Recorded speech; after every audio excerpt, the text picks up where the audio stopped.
Bismillahirrahmanirrahim. Assalamualaikum warahmatullahi wabarakatuh. Nama saya Puji Purwati. Saya dari S2 Pendidikan Dasar Universitas Muhammadiyah Surakarta. Saya akan menyampaikan pokok bahasan materi pendidikan inklusif bagi anak berkebutuhan khusus. Pada pokok bahasan materi tersebut terdapat 4 pokok bahasan. Yang pertama, pendidikan inklusif. Yang kedua, anak berkebutuhan khusus atau ABK. Yang ketiga, penyelenggaraan inklusif di sekolah dasar. Yang keempat, kekuatan pendidikan inklusif. Pada pokok bahasan yang pertama, yaitu pendidikan inklusif, terdapat 4 materi, yaitu pendidikan segregatif, kemudian pendidikan integratif, yang selanjutnya pendidikan inklusif, yang keempat strategi penyelenggaraan inklusi. Pendidikan segregatif adalah sistem layanan pendidikan bagi anak berkebutuhan khusus tertua yang ada di tanah air kita. Pendidikan segregatif bukan hanya sekedar memisahkan tempat atau lokasi, tetapi juga keseluruhan program penyelenggaraan terpisah antara anak berkebutuhan khusus dengan anak normal. Contoh pendidikan segregatif di Indonesia berupa satuan pendidikan khusus atau sekolah luar biasa sesuai dengan jenis kelainan peserta didik. Satuan pendidikan luar biasa atau sekolah luar biasa terdiri atas jenjang TK-LB, SD-LB, SMP-LB, dan SMA-LB. Kemudian, pendidikan integratif merupakan sistem pendidikan yang memberikan kesempatan bagi ABK untuk mendapatkan pembelajaran dengan ruang lingkup pembelajaran yang sama dengan anak normal. Pendidikan integratif di Indonesia dikenal dengan pendidikan terpadu. Lalu selanjutnya, pendidikan inklusif adalah sistem penyelenggaraan pendidikan yang memberikan kesempatan kepada semua peserta didik yang memiliki kelainan dan memiliki potensi kecerdasan atau bakat istimewa untuk mengikuti pendidikan atau pembelajaran dalam satu lingkungan pendidikan secara bersama-sama dengan peserta didik pada umumnya. Berikutnya, strategi pendidikan inklusif yang memungkinkan untuk dilakukan adalah dengan cara bekerja sama di dalam kelompok dengan menggabungkan murid yang normal dengan yang berkebutuhan khusus. Juga dapat memberikan tambahan waktu ketika mereka mengerjakan tugas-tugas mereka. Materi kedua adalah anak berkebutuhan khusus.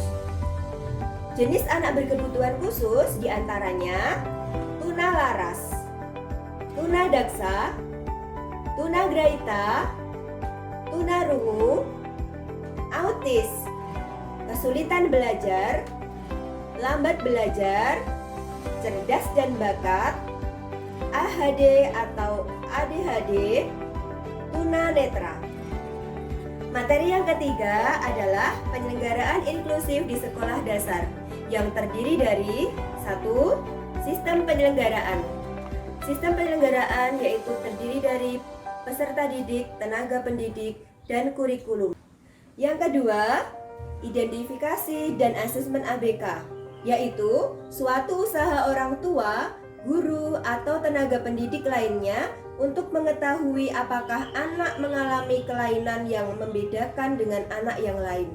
Yang ketiga, guru pendamping khusus ABK, yaitu guru yang bertugas mendampingi guru kelas dan guru mapel untuk melayani ABK.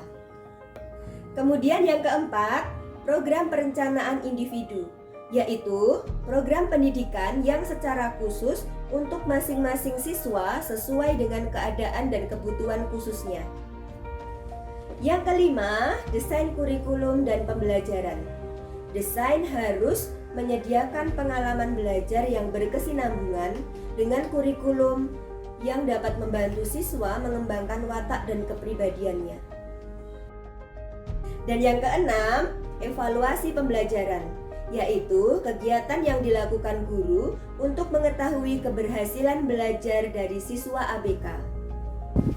Pokok bahasan materi yang keempat atau yang terakhir yaitu kekuatan pendidikan inklusif, yang terdiri dari yang pertama, pusat layanan klinis.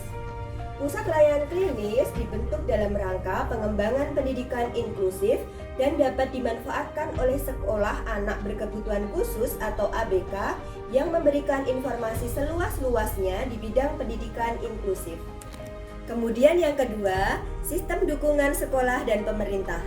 Dalam mengimplementasikan pendidikan inklusif, perlu adanya sistem dukungan yang diperlukan dalam upaya mempercepat pemenuhan akses dan mutu pendidikan untuk semua. Sistem dukungan tersebut dapat berupa dukungan dalam bentuk regulasi atau kebijakan-kebijakan pemerintah dan pemerintah daerah, dukungan sarana dan prasarana, dukungan pembiayaan, dukungan tenaga berupa pendidik dan tenaga kependidikan, dan dukungan dari lembaga pendukung. Lalu yang ketiga, partisipasi orang tua. Partisipasi atau keterlibatan orang tua dalam pendidikan anak adalah faktor pendorong dan penentu dalam pengembangan pendidikan inklusif di seluruh dunia. Mulai dari pengambilan keputusan mengenai penempatan sekolah hingga kolaborasi antara pihak sekolah dengan orang tua yang memiliki anak berkebutuhan khusus. Kemudian yang keempat, pembelajaran partisipatif atau kolaboratif. Pembelajaran kolaboratif adalah dengan mengatur suasana kelas agar para siswa bisa belajar bersama satu dengan yang lain. Cara menerapkannya pada ABK adalah dengan mengelompokkan ABK sedemikian rupa agar mereka bisa bekerja sama. Mengelompokkan di sini diartikan sebagai memasang-masangkan mereka dengan teman yang bisa mereka ajak bekerja sama. Setelah berhasil baru mereka bisa satu kelompok dengan yang lain. Hal ini diartikan sebagai tahapan dalam mengasah skill bergaul ABK. Demikianlah pokok bahasan materi pendidikan inklusif bagi anak berkebutuhan khusus. Terima kasih. Wassalamualaikum warahmatullahi wabarakatuh.